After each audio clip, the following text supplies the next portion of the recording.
So now we will be looking to some past paper questions. और अभी जो हमारे सामने क्वेश्चन खुला हुआ है, this is from the paper of November 2025. So let's read the question over here. कहते the following balances were extracted from the books of TPLC after the preparation of statement of profit or loss for the year ended 31st December 2024. ठीक है. अच्छा, ये हमारे पास कुछ numbers आ रहे हैं. इसके अलावा कहता है retained earnings include a draft profit figure of 104,800. हमारे पास जो रिटेन्ड अर्निंग्स हमने कैलकुलेट की हैं उसमें ड्राफ्ट प्रॉफिट का फिगर है 104,800 का. ड्राफ्ट प्रॉफिट का मतलब सिंपल ये that this is not the final profit, इसके अंदर चेंजेस हो सकती हैं. आगे कहता है however it has been discovered that some errors had been made when preparing the statement of profit or loss. हमसे कुछ errors हो गए हैं while preparing the statement of profit or loss. अच्छा, पहले एग्जामिनर की रिक्वायरमेंट को रीड कर लेते हैं कि क्या मांगा हुआ है हमसे पहले. तो पार्ट ए में हमसे कहता है calculate the revise profit for the year ended 31st December 2024. हमें रिवाइज प्रॉफिट यहाँ पे कैलकुलेट करना है. ठीक है भाई, एडजस्टेड प्रॉफिट कैलकुलेट कर लेते हैं. एक एक एडजस्टमेंट को रीड करते हैं, देखते हैं उसका प्रॉफिट के ऊपर क्या इम्पेक्ट आ सकता है. अच्छा, नंबर 1 पे कहता है the closing inventory had been overstated by 4,500. हमारे बिजनेस में जो क्लोजिंग इन्वेंट्री है वो $4,500 से ओवर स्टेट हो गई है. अच्छा, पहले तो ये समझ लेना चाहिए कि क्लोजिंग इन्वेंट्री का हमारे प्रॉफिट से क्या रिलेशन है. तो closing inventory is actually directly proportional to the profit, यानी कि क्लोजिंग इन्वेंट्री जितनी ज़्यादा होगी प्रॉफिट उतना ज़्यादा हो सकता है. क्लोजिंग इन्वेंट्री जितनी कम होगी प्रॉफिट भी उस हिसाब से कम होता रहेगा. अच्छा, तो इन दिस केस अगर हमने क्लोजिंग इन्वेंट्री को ओवर स्टेट कर दिया है $4,500 से, तो यहाँ पे इसकी एडजस्टमेंट क्या होनी चाहिए. Closing inventory if it is been over stated, तो हम उसको करेक्ट करने के लिए यहाँ पे रिड्यूस करवा लेते हैं उसको $4,500 से. We will be reducing this balance, तो हमारा प्रॉफिट भी सब्सिक्वेंटली कम हो जाएगा. अच्छा, आगे बढ़ते हैं. नंबर 2 में कहता है distribution costs included the total cost of 9 month advertising cost of 32,400. ठीक है, which will and on 31st May 2025. हमारे पास एक एडवर्टाइजमेंट कॉस्ट है 32,400 की, जो हमने पूरी की पूरी इंक्लूड कर दी है अपने एक्सपेंसेस के अंदर. अच्छा, ये जो हमारी 9 month की कॉस्ट है ये कितने अरसे की है. This is for a period of 9 month. और ये 9 month हमारा एंड कब हो रहा है, ये हो रहा है 31st May 2025. अच्छा, हमारा ईयर एंड कब है. हमारा ईयर एंड है 31st December. So the month of January, February, March, April and May, 5 महीने हमने एक्स्ट्रा अपने एक्सपेंसेस के अंदर इंक्लूड कर लिए हैं. ये 5 महीने का जो हमारा एक्सपेंस है this should actually be recorded as a current asset, as a prepaid expense. तो इसको हम किस तरीके से एडजस्ट करेंगे. 32,400 टोटल 9 months का एक्सपेंस है. हमें ये फाइंड आउट करना है कि कितने मंथ्स का एक्सपेंस हमें हटा देना चाहिए यहाँ पे.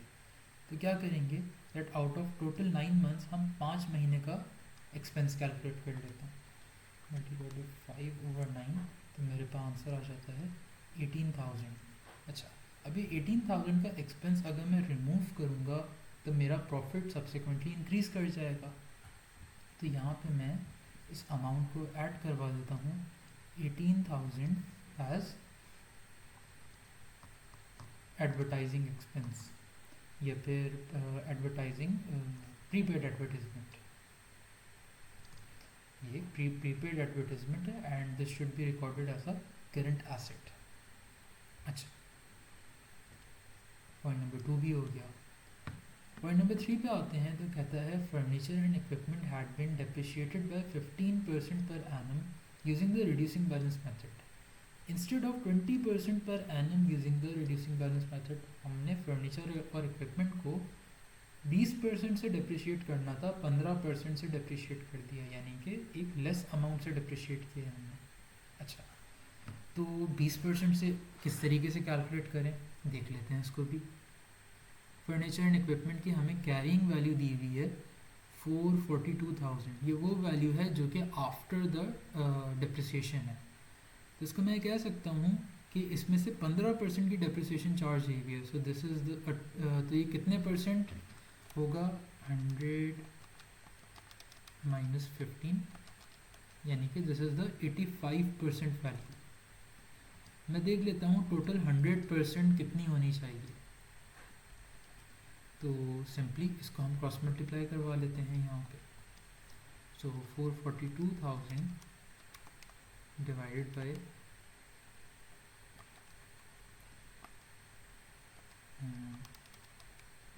ठीक है, तो मेरे पास यहाँ पे आंसर आ जाता है 520,000। अच्छा, अब इसको करेक्ट कैसे किया जाए? इस 520,000 के बैलेंस के ऊपर एक्चुअली 20% की डेप्रिसिएशन चार्ज होनी चाहिए थी। तो कितनी डेप्रिसिएशन बनेगी ये? This should be equal to $104,000। हमने इतनी की डेप्रिसिएशन चार्ज करवानी चाहिए थी। अच्छा, हमने करवाई कितने की है? हमने करवाई है 520,000 मल्टीप्लाइड बाय 15%, ये बनता है 78,000। तो हमने लेस डेप्रिसिएशन चार्ज करवाई है। और कितनी लेस है ये? इसको दोनों का हम डिफरेंस यहाँ पे ले लेते हैं, 104 माइनस 78, 104 माइनस 78। हमने $26,000 से अपनी डेप्रिसिएशन को लेस चार्ज करवाया हुआ है, अंडर चार्ज करवाया हुआ है। तो क्या करेंगे यहाँ पे, हम इसको जब मज़ीद चार्ज करवाएंगे तो हमारा प्रॉफिट का फिगर कम हो जाएगा। So this amount should be reduced over here, इसको लेस करवा देंगे, लेस डेप्रिसिएशन।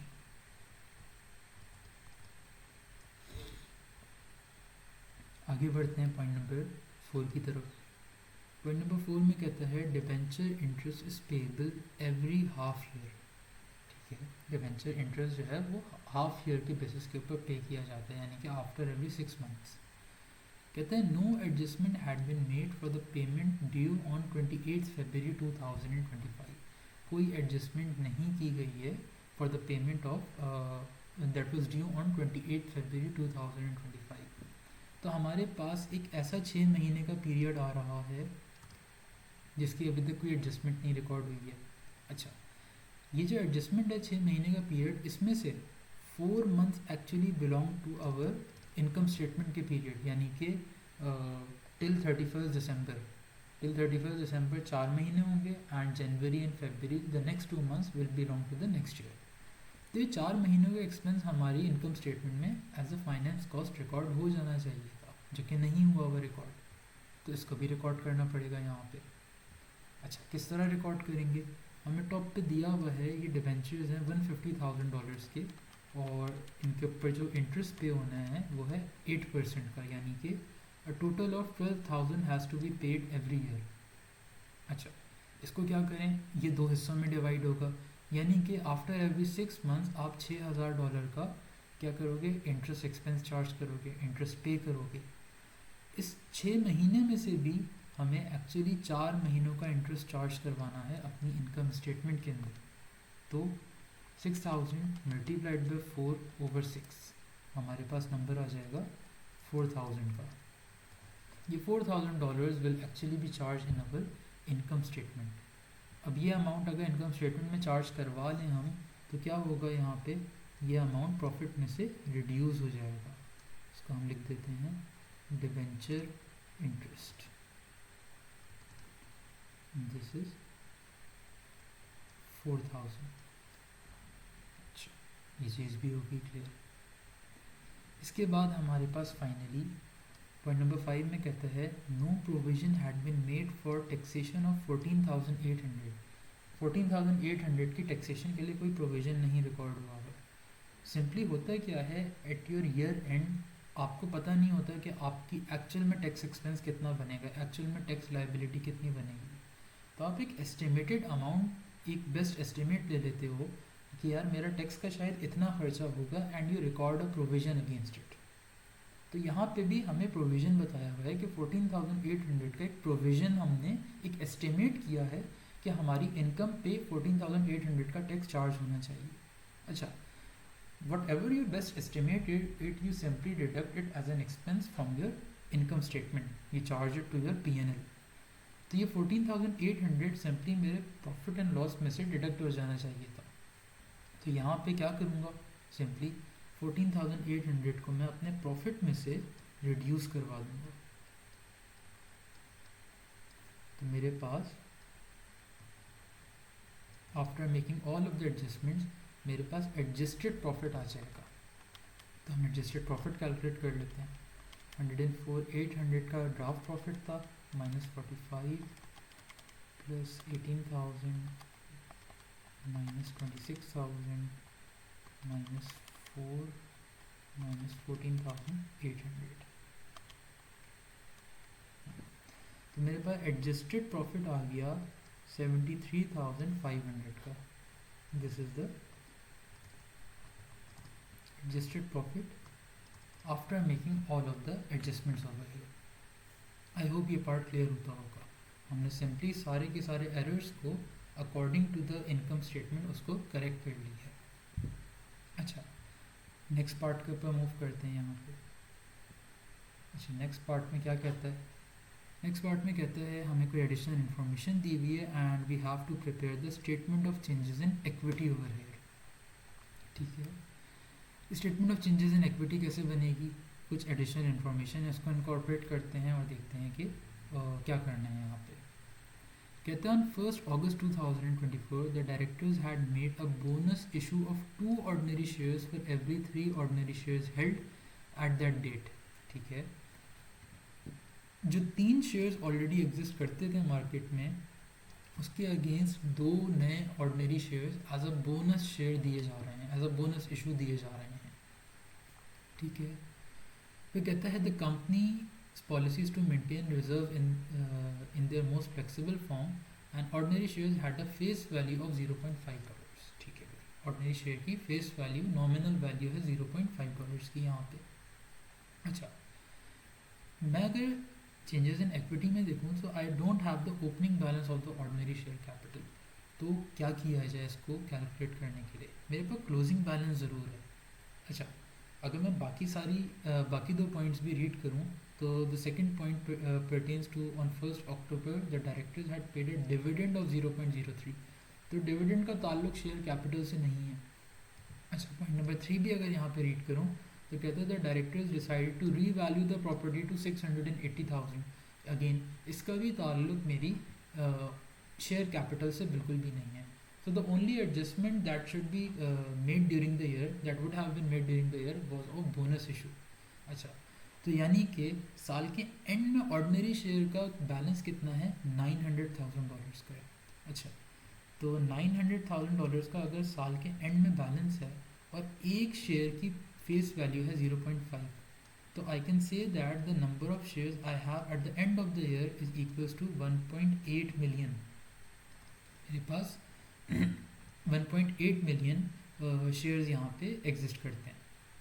अच्छा, ये 1.8 मिलियन शेयर्स तो आफ्टर द क्या कहते हैं इशू ऑफ बोनस शेयर्स है. तो कैलकुलेट करते हैं कि नंबर ऑफ बोनस शेयर्स कितने इशू हुए होंगे. इसको कैसे कैलकुलेट करें, देखो बोनस शेयर्स कितने इशू हुए, हर शेयर के अगेंस्ट 2 शेयर्स हमने एज अ बोनस इशू किए. तो यानी कि दे वुड टोटल कितने हो गए होंगे, टोटल 5 शेयर्स हो गए होंगे. अच्छा, शेयर इशू से पहले कितने थे, शेयर इशू से पहले थे 3 शेयर्स.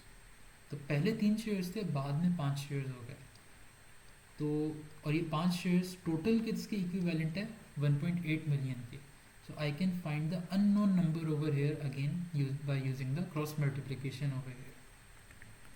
तो मैं अगर ये अननोन नंबर यहाँ पे कैलकुलेट करूँ तो ये होगा 1.8 million multiplied by 3 divided by 5.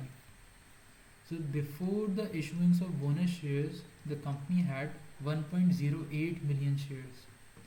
इसका मतलब ये हुआ कि कंपनी ने कितने बोनस शेयर्स इशू किए, कंपनी ने बोनस शेयर्स इशू किए the difference between these 2 numbers 1.8 million and 1.08 million. तो कंपनी ने शेयर्स इशू किए 7,20,000. अच्छा, ये 7,20,000 जो हमने शेयर्स इशू किए इनकी वैल्यू क्या थी, इनकी वैल्यू कैलकुलेट करने के लिए सिंपल इसको फेस वैल्यू से मल्टीप्लाई करा देते हैं 0.5, so this would come up to sorry $360,000। ये हमारी बोनस शेयर्स की वैल्यू आ गई। तो यहाँ पे बोनस इशू लिख देते हैं और सिंपल यहाँ पे $360,000 का अमाउंट ऐड हो जाएगा। अच्छा, तो अगर रिवर्स वर्किंग यहाँ पे की जाए तो डिफरेंशियल फिगर की बेसिस के ऊपर हम यहाँ पे ऑर्डिनरी शेयर कैपिटल का ओपनिंग बैलेंस भी मालूम कर सकते हैं। तो दिस वुड बी 540,000। अच्छा, अब दूसरी बात ये है कि ये शेयर प्रीमियम ये जो बोनस शेयर्स हैं ये कहाँ से इशू होंगे। तो हमारी फर्स्ट प्रायोरिटी होती है कि हम शेयर प्रीमियम से पैसे ट्रांसफ़र कर दें, लेकिन इस सिचुएशन में शेयर प्रीमियम में सिर्फ 120,000 तक का बैलेंस हमारे पास अवेलेबल है, यानी कि यू स्टिल नीड कितना $240,000 मोर। तो ये पैसे कहाँ से आएंगे। अब यहाँ पे जनरल रिजर्व भी नहीं है, तो अगर जनरल रिजर्व नहीं है so you go to the क्या कहते हैं सबसे आखिरी the last possible reserve, that is the retained earnings. Retained earnings के अंदर we do have enough amount over there, तो वहाँ से हम रिमेनिंग 240,000 यहाँ पर डिडक्ट कर लेंगे। अच्छा, रीवैल्यूएशन रिजर्व का इसके ऊपर कोई इम्पैक्ट नहीं आएगा, और टोटल भी अगर देखा जाए तो on total equity there will be no impact. यही एक क्या कहते हैं फीचर है और बोनस इशू, कि बोनस इशू का टोटल इक्विटी के नंबर के ऊपर कोई फर्क नहीं पड़ता, you just rearrange all of the reserves. अच्छा, पॉइंट नंबर 2 पे आते हैं। पॉइंट नंबर 2 पे कहता है on 1 October 2024 the directors had paid a dividend of $0.03 per share on all shares in issue at this date. 1 अक्टूबर को जितने भी शेयर्स एग्जिस्ट करते थे तमाम शेयर्स के ऊपर डायरेक्टर्स ने डिविडेंड पे किया है। Again this is not an announced dividend, this is a paid dividend, तो इसको हम यहाँ पे डिडक्ट कर पाएंगे। कितना है ये $0.03 पर शेयर है, तो 0.03 और टोटल नंबर ऑफ शेयर्स हमारे पास कितने हैं। The total number of shares that we have over here is 1.8 million, so 0.03 into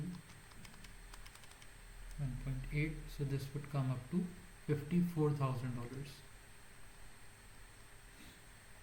तो मज़ीद $54,000 रिटेन्ड अर्निंग्स में से यहाँ पे डिडक्ट हो जाएंगे।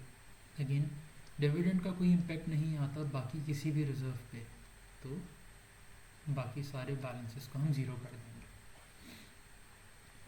पॉइंट नंबर 3 पे आते हैं, तो कहता है at 31 December 2024 the directors decided to revalue the property to $680,000। Directors ने प्रॉपर्टी को रीवैल्यू किया $680,000 पे साल के आखिरी दिन।